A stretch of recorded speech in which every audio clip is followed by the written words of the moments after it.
ey Allohning rasuli, nima uchun bu ishni qilding? Sizni yaxshi ko'rganligim sababli dedilar.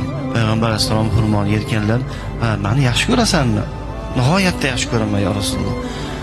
Agar dedilar Payg'ambar alayhisalom, meni yaxshi ko'radigan bo'lsang, qiyinchiliklarga, mashaqqatlarga, faqirlikka, musibatlarga tayyor turgin.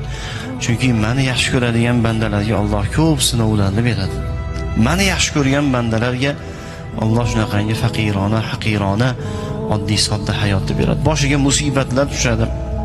Moli bilan sinov beradi, joni bilan sinov beradi, mana shunaqangi qiyinchiliklarni beradi dedilar azizlar.